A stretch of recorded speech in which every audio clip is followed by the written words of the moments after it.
ప్రతి అక్షరం ప్రజల పక్షం. HR9 న్యూస్ టీవీకి స్వాగతం, సుస్వాగతం.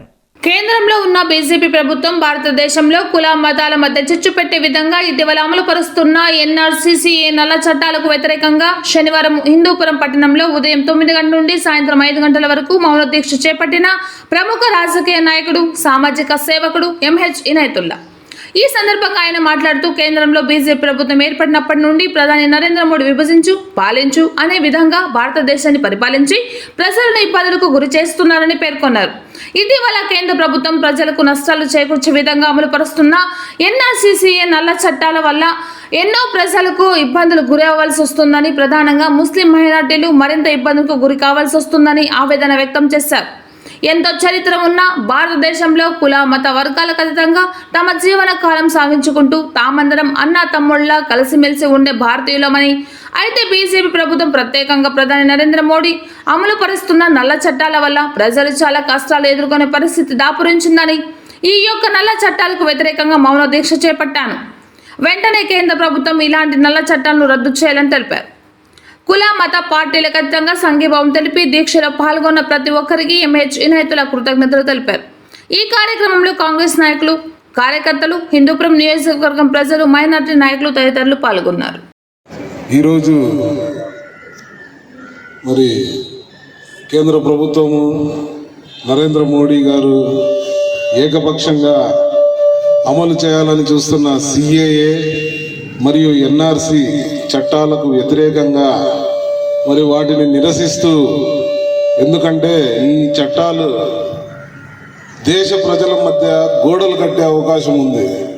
మీరు వేరు, మేము వేరు, మీరు ఎక్కువ, మేము తక్కువ అని కుల మతాల మధ్య చిచ్చు పెడుతూ దేశ ప్రజల్లో ఉండే సోదర భావాన్ని మరి పూర్తిగా హరించి వేస్తూ, మనం ఒకరికొకరు అనుమానంగా చూసుకునే విధంగా, ఒకరికొకరు కొట్లాడుకునే విధంగా మరి తయారు చేసే ఈ నల్ల చట్టాలను దేశంలో అమలుపరిచి దేశంలో ఒక అశాంతిని రాజేసి మరి ఆ మంటలో దేశాన్ని అంటించిండే మంటలో రాజకీయ చలి కాపుకునే ఉద్దేశంతో బీజేపీ చేస్తున్న ఈ ప్రయత్నాలను నిరసిస్తూ మరి ఇనాయతుల్లా అన్న గారు మరి ఈ మైనారిటీల హక్కులను, భారత రాజ్యాంగం ఇచ్చిన స్వేచ్ఛను, స్వాతంత్రాన్ని కాలరాసి మరి ముఖ్యంగా మైనారిటీలు టార్గెట్గా వచ్చిన ఈ చట్టాలను మరి అమలు చేయకుండా అడ్డుకోవాలని మరి ఇనాయతుల్లా అన్న గారు ఈరోజు వేసిన మొట్టమొదటి అడుగు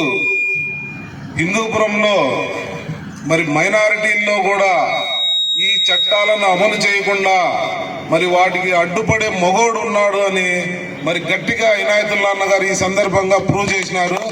అన్నగారికి మరి ఇది యాక్చువల్గా వేసవి కాలము, పైగా రోజాలు ఉన్నారు.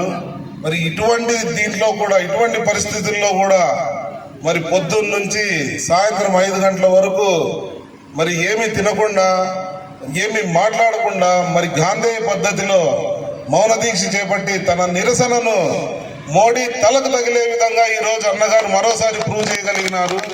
మరి ఈ అన్నగారు వేసిన ఒక్క అడుగు మరి హిందూపురంలోనే కాదు, మరి ఈ చుట్టుపక్కల ప్రాంతాల్లో, మన రాష్ట్రంలో కావచ్చు, మన దేశంలో కావచ్చు, ప్రతి ఒక్కరూ ఒక ఆలోచనను పుట్టించి మరి ఎందుకు ఇంత అంటే హిందూపురంలో కాదు, అన్నగారు ఫైనాన్షియల్గా కానీ, అంటే ఆర్థికంగా కానీ, సామాజికంగా కానీ ఎంతో ఉన్నత స్థితిలో ఉన్న అన్నగారే మరి ఈ పరిస్థితుల్లో మౌన దీక్ష కూర్చున్నారు అంటే ఈ నల్ల చట్టాల ప్రభావం ఎంత ఉందో అని ప్రతి ఒక్కరూ తెలుసుకోవాలి, వాళ్ళలో ఆలోచన పుట్టాలి. ఎందుకంటే ఇప్పుడు ఎక్కడో లాస్ట్ ఇల్లు అంటుకుందిలే, మనకేమి చూద్దాం, మళ్ళీ మన వరకు వచ్చినప్పుడు చూద్దాము అంటే ఖచ్చితంగా ఈరోజు యూపీ అంటుకుంది, బీహార్ అంటుకుంది. ఈ చట్టాల ద్వారా అవే పరిస్థితులు మన ఆంధ్రాకు, హిందూపూర్కు వచ్చే కూడా చాలా రోజులు లేవని ఈ సందర్భంగా మైనారిటీ సమాజాన్ని ప్రత్యేకంగా హెచ్చరిస్తాను నేను.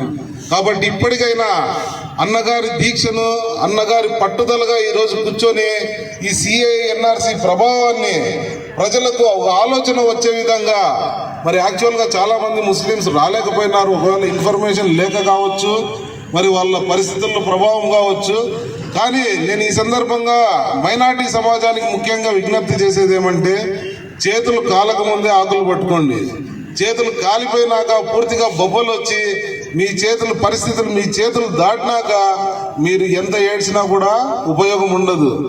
అన్నగారు చేస్తున్న ఈ ప్రయత్నాన్ని ఎందుకు చేస్తున్నారు అని ఒక్క క్షణం ఆలోచన చేసి. ఆడపడుచులకు నమస్కారం.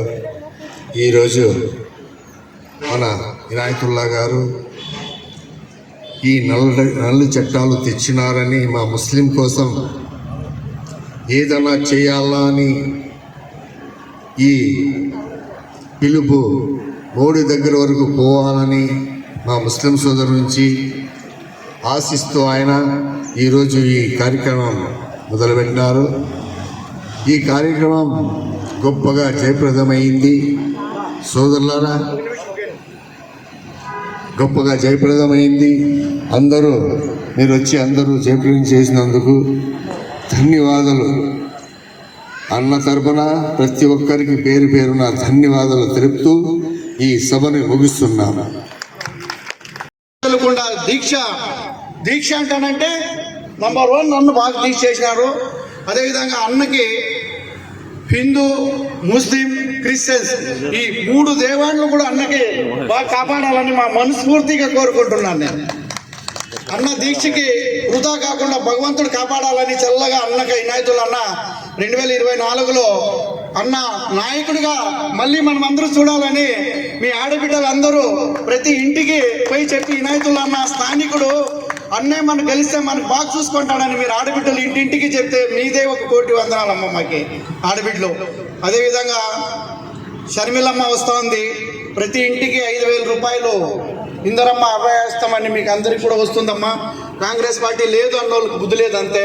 2024లో కాకుండా 29లో అయినా కూడా గ్యారెంటీ వస్తాం. 24లో అన్న ఎమ్మెల్యేగా ఫస్ట్ సీట్ కొడతాం. మనం ఫస్ట్ సీట్ హిందూపూర్లో ఎమ్మెల్యేగా గెలుస్తాము. ఇనాయతుల్లా అన్న జనాల్లోకి మళ్ళీ ఇదే విధంగా ఎప్పుడు రావాలని, ఇట్లాంటి దీక్షలన్నీ సక్సెస్ కావాలని ఆ భగవంతుని మనస్ఫూర్తిగా కోరుకుంటున్నానమ్మా. సెలవు తీసుకుంటున్నానన్న. అందరికీ నమస్కారం. మన భారతదేశంలో 9 ఏళ్ళు అయింది వచ్చినప్పటి నుంచి ఆయన మంచిది చేస్తాడు. మనకి కాంగ్రెస్ వాళ్ళు 70 ఏళ్ళు చేయనిది 60 ఏళ్ళు చేయని మంచిది ఈయన 10 ఏళ్ళలో చేస్తాడు అనే నమ్మకంతో ప్రతి ఒక్క కులమోళ్ళు, ముస్లింలు, హిందువులు, క్రిస్టియన్లు, బుద్ధీలు ప్రతి ఒక్కరూ, అంటే మైనార్టీలు అంటే ముస్లిం ఒక్కరే కాదు, క్రిస్టియన్లు వస్తారు, బుద్ధీస్ వస్తారు, సిక్కులు వస్తారు, జైన్లు వస్తారు. మొత్తం అంతా కలిపి ఈ మైనార్టీలనే భావంతో ఆయన ఈ ప్లాట్ఫారం చినిగిపోతుంది. మోడీ, నువ్వు ఇప్పుడన్నా గమనించి గుర్తు తెచ్చుకొని ఆ తెచ్చిండే చట్టాలు రద్దు చేస్తే బాగుంటుంది అని మేము ముస్లిం సోదరులు కోరుతున్నాం.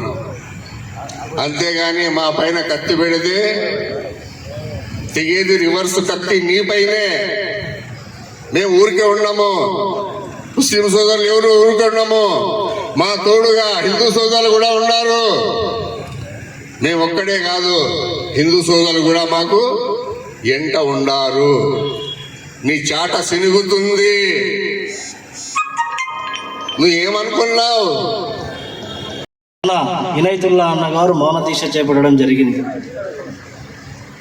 ఈ సిఏఏ ఎన్ఆర్సీ అనే ఈ చట్టాలు ఈ దేశంలో ఉన్న మైనార్టీ సోదరులకు అత్యంత ప్రమాదకరమని, ఇవి మైనార్టీ సోదరులు గుర్తించుకోవాలని, మాకు వైఎస్ఆర్సీపీలోనే ముస్లింలు మాకు జగనన్న కాపాడుతాడు, టీడీపీలోనే ముస్లింలు మాకు చంద్రన్న కాపాడుతాడు అనుకుంటే కుదరదు. మైనార్టీ సోదరులారా, ప్రతి ఒక్క ముస్లిం సోదరుడు ఏకమై ఈ నల్ల చట్టాలపైన పోరాటం సాగించి మీ యొక్క భద్రతను మీరు కాపాడుకోవాల్సిన బాధ్యత మీపై ఎంతో ఉందని, అలాగే మీకు మద్దతుగా మా హిందూ మతం యావత్తు మీకు వెన్న ఉండి మీకు ప్రోత్బలం అందిస్తామని, అలాగే నరేంద్ర మోడీ గారు ఇటీవల ఈ నల్ల చట్టాలు తీసుకురావడానికి అసలు కారణం ఏంటంటే ఎన్నికల్లో ఎప్పుడు కూడా విభజించు పాలించు అనే సిద్ధాంతాన్ని ఎక్కువగా నమ్ముతారు వాళ్ళు. ఎలా అంటే మనం ముస్లిము హిందూ అనే ఒక సమస్యను వదిలినామంటే, హిందూ సోదరులకి అంతా రెచ్చగొట్టినామంటే ఓట్లు దండుకోవచ్చు అనే ఒక దుర్భాషతో ఆయన ఈ యొక్క నమస్కారం. సభ ముగింపు, దీక్ష ముగింపు.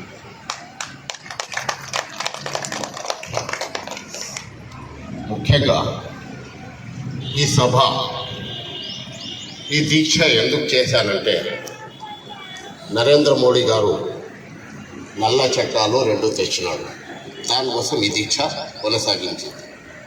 ఆ నల్ల చట్టాల గురించి చెప్పాలంటే దండిగుండి, ముఖ్యంగా ఆయన నడివిడిక ఏ విధంగా ఉంది ప్రజల మీద అనేది 2 మాటలు చెప్తాను. నేను అనుకుంటున్నాను మంచి శుభ పరిణామం అనుకుంటున్నాను. ఎందుకంటే నా ఆడపడుచులు వచ్చేసి నా సభ ముగింపుకి, నా దీక్ష ముగింపుకి వాళ్ళు మద్దతు తెలిపినారు. ఇది భగవంతుడు ఒక నిర్ణయం. అలాగే మోడీ గారికి ఇండియాలో మనమంతా ఎంత గట్టిగా నమ్మామంటే, ఆ రోజుల్లో 2014లో ఎందుకు నమ్మాము? మన అకౌంట్ తెరుచుకోండి, మీకు 15 లక్షల రూపాయలు ప్రతి అకౌంట్కి పడుతుంది అన్నారు. అన్నారా లేదమ్మా? అన్నారా లేదా? అన్నారు కదా. ఆ ఉద్దేశంతో మనం గట్టిగా నమ్మేసి ఆయనకి ప్రధాని చేసేసింది పూర్తి ఇండియా వాళ్ళు. ఆంధ్ర వాళ్ళు కాదు, తెలంగాణ వాళ్ళ కాదు, మహారాష్ట్ర కాదు, ఇంకోరు కాదు, పూర్తి అంటే ఇండియా వాళ్ళంతా కలుసుకొని ప్రధానమంత్రి చేసేస్తారు. ఇంకా ఏం చేయాల, రోజు చూస్తున్నారు, మా అకౌంట్లో పడలేదు 5 ఏళ్ళు కాలక్షేపం చేసేస్తున్నాడు. తర్వాత ఏమనుకున్నారంటే, ఇండియా ప్రజలు ఇంకొకరు కూడా మోసపోయినారు. ఎట్లా మోసపోయినారంటే, కనీసం 5 ఏళ్ళున్నా ఏకపోయినా ఇంకొక 5 ఏళ్ళు ఏమైనా వేస్తాడేమో ఒక ఆశతో తిరిగి నమ్మినారు. ఆ నమ్మకం అనేది ఇంతటితో ముగిసింది. ఇప్పుడైతే ఆయనకి నమ్మే పరిస్థితి లేదు. ఎందుకు లేదంటే, ఇప్పుడు తిరిగా వచ్చి ఆయన పొడిచేది ఏమి ఉండదు. తిరిగా వచ్చి మమ్మల్ని 15 లక్షలు వేసేది ఉండలేదు.